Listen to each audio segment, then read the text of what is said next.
Welcome to Joa Fitness Health Wellness Video Podcast, a space to ignite your day through positive conversations. We bring people that have created excellence in their life, sharing high vibration in their reawakening path.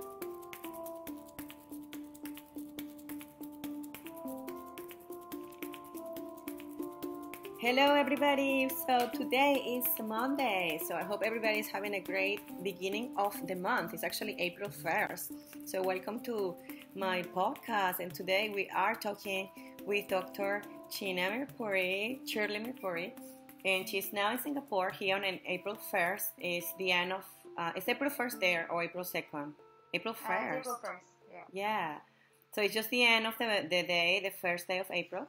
And we're just beginning a new month, and with all these changes in our environment and all what we eat and all what we're being affected by the industrialization and so many things, I've been working with clients that come with issues, with hormonal issues, especially with women that have high levels of estrogens in the body. And that's going to be one of the topics today that we're going to be talking, sharing, dedicating this podcast to all the women out there that are having some difficulties with the hormones. As we turn older, we get imbalance. So here, Dr. Shirley Mirpuri is a naturopathic doctor, and she's there in Singapore.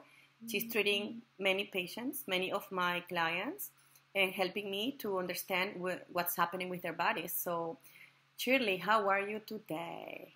Good, how are you? Yes, excited because it's Monday, because it's a new month, and actually it's springtime, and I can see the sun coming here in Toronto, Canada. And there, how is there everything with the transition? The usual. It's nice and sunny out here. Nice. We get the same weather every day. Yeah, rain. Yep. Yeah, rain and sunshine. Yes. Yeah. So as I was commenting to everybody about the hormone imbalance that happens in the body, I wanted to talk today about something related to women, which are the methods that we use to control birth. So in this case, I wanted to know a little bit more about birth control pills.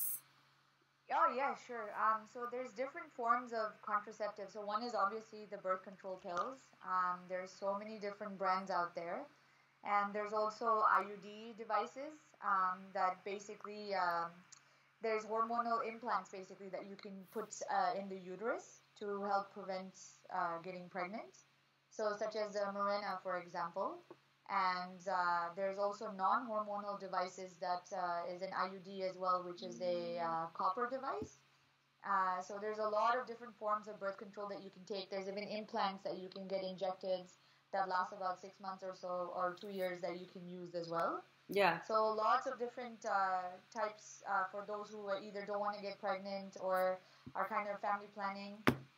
They tend to go towards these things besides external stuff like condoms and diaphragms. Yes. But it's just now what we're seeing is people are resorting to all of these methods, especially the IUD devices and the birth control pills, more for hormonal regulation and hormonal issues as opposed to birth control itself. Yeah, talking about this, I'll tell you a little story. When I was about 14 years old, I was just very new with the menstrual cycles. I was always getting pain in my, cramps. And I saw the doctor, and the doctor recommended me to take birth control pills when I was 14 years old, just to regulate the pain, because they noticed that something was happening with my ovaries. My mom, right away, she said, you're not going to ever take birth control pills because it's going to change your emotions. It's probably going to add some body fat on your legs. So she right away think to my mom. I never tried it because she kind of knew that the effects on the birth control pills on the woman, and they're actually very dependent. So she's like, if you start now, you're going to be dependent to them forever. So I don't want that solution.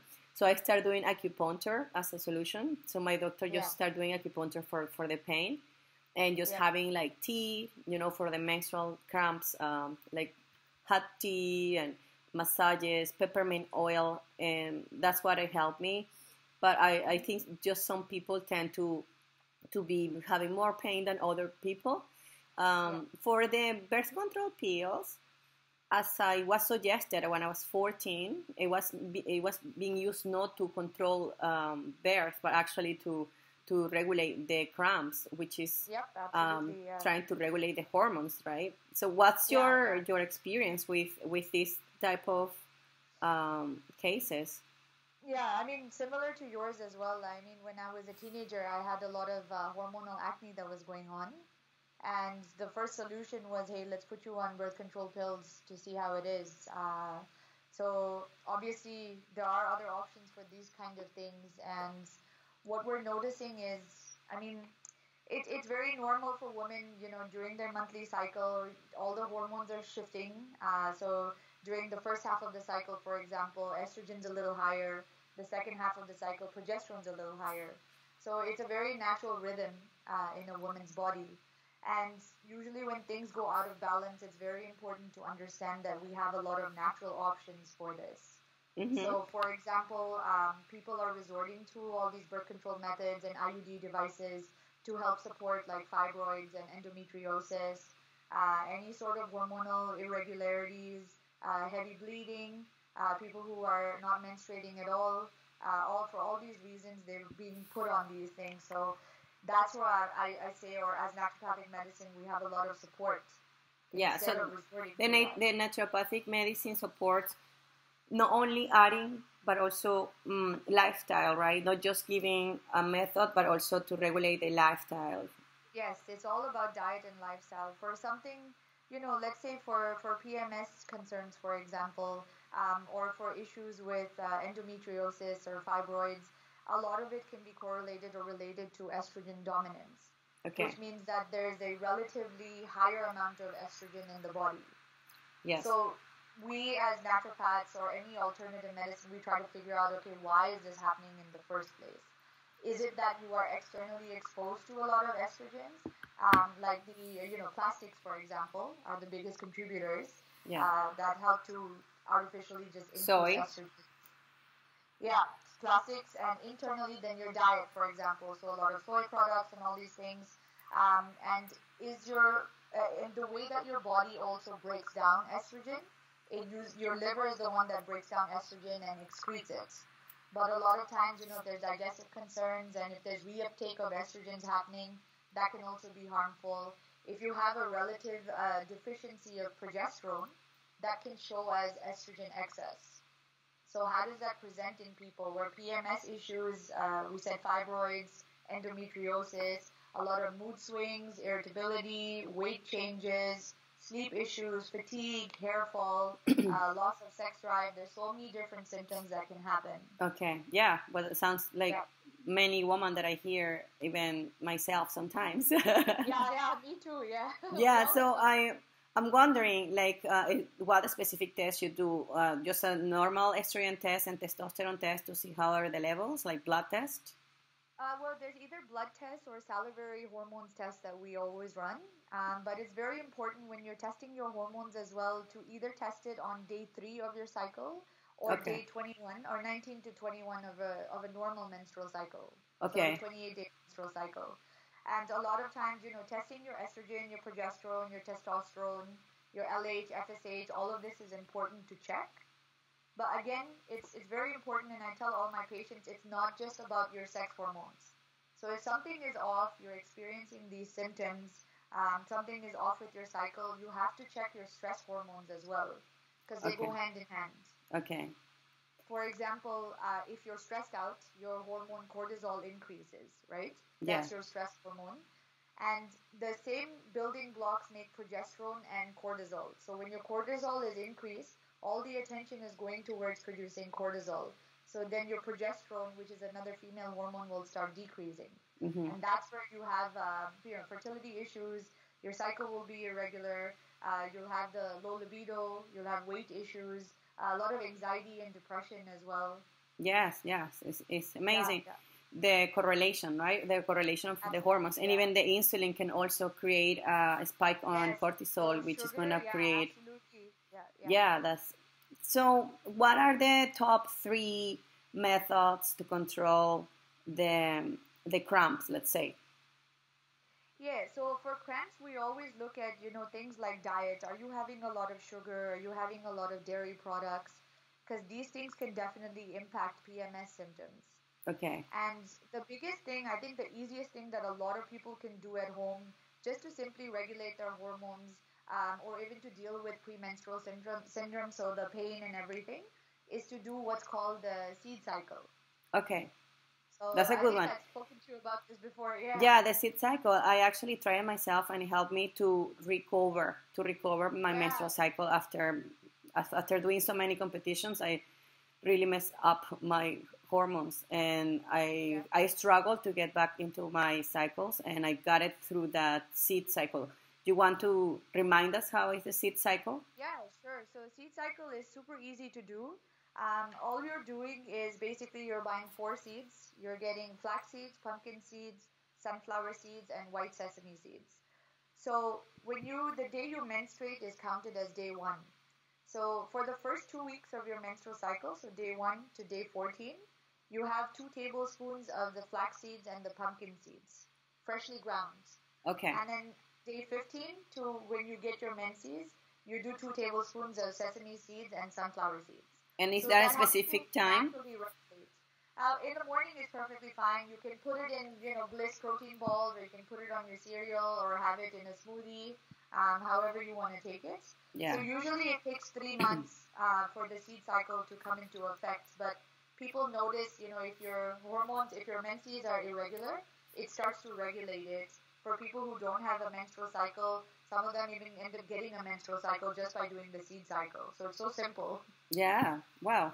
And that's amazing. I think that really works. I have tried it, and many of my clients have tried too, and it works. So it's a natural way just by having seeds for these cycles. So it's actually following the moon, right? Like the moon. Yes. If you don't have a menstrual cycle, you can follow it according to the moon cycle.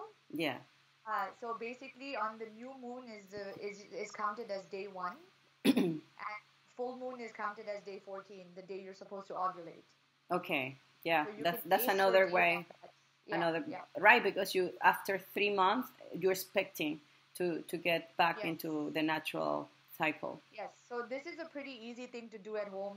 A lot of times, obviously, when we do these functional tests and we notice, the stress hormones are off, or the thyroid or the sex hormones are off, we need to work to regulate that as well. So there are certain herbs that we might need to resort to.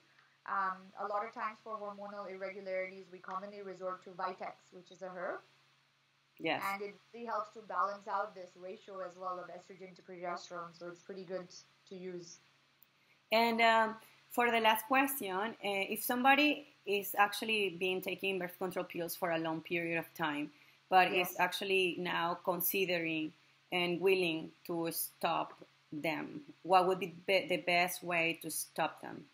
Yes. So when you're taking birth control, first you have to obviously make sure that you're taking the right ones also, because each birth control pill has different ratios of estrogen to progesterone. So you have to find what suits you best. Okay.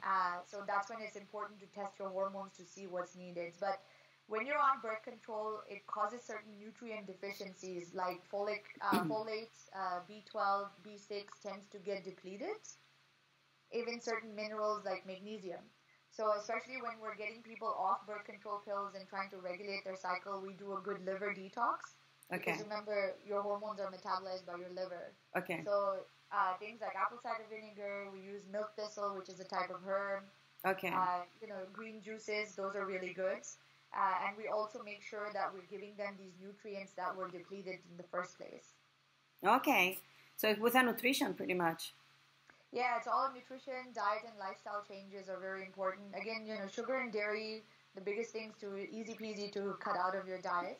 And how long would it take to reduce the amount of the dosage and then stop it? So usually right before they're stopping, we actually ask them to come at least a month or 2 before that. So we can get started with the nutrients and the detox, and then they can stop the birth control pills, or even if they're removing IUD devices. And then we get into the seed cycle. We do a lot of herbs to help balance out and regulate. To like smooth out the transition. Yeah, smooth out the transition, Nice. especially people trying to get pregnant. Yes. So if they've been on birth control, we have to do a little bit of detox. We have to make sure there's enough B vitamins and all in their body. Yes, for sure. Yeah. I still remember one of my clients that she was considering to stop birth control pills, and she did, and then she felt amazing. In another case, Yep. one of my clients was the other way. She considered to take birth control pills. She did, and within 3 months, she gained, not even less, within 2 months, she gained about 7 kilos since the moment she started the birth control pills. So it really can affect your appetite and can affect your metabolism. Appetite, moods, water retention. Yeah. So it's always good to ask your doctor and speak to your doctor as well to see which birth control suits you. Are exactly related to. And if you are taking the Mirena as well, we're noticing a lot of people with increased anxiety once they've put the IUD devices. Okay. So that's where also we have to, despite having that, you should still check your hormones to see where your progesterone is. Because sometimes if it's still lower, that can also lead to a lot of anxiety issues as well. And mood disorders. And as a yoga teacher, that's when I always remind all my clients to do some yoga breathing, to connect to themselves, to practice just the breathing method of relaxation. So the anxiety can just be a flag, just a red flag, and they can just consider the moment to just come back into breathing, and also even socially being active with friends and trying not to isolate. It happens a lot of hormone swings, and the mood swings will affect the emotions. And I know it is a hard process, especially for women, to pass through the motherhood and all these that affect us. But we're here to support you, and this channel for you guys, to empower you, to educate you, and to elevate all these women. Thank you so much, Dr. Shirley Mirpuri, today from Singapore, for educating us and giving us your knowledge. From Toronto, we give you a big hug. We wish you the best on the month of April, and we can't wait to see you again for the next episode to be teaching more about human optimization. So thank you so much. Remember, guys, that together we are stronger. Thank you, Shirley. Bye. We invite you to subscribe to this channel and share with your community. Please leave comments below, and if you like the episode, click the like button. Have a beautiful day.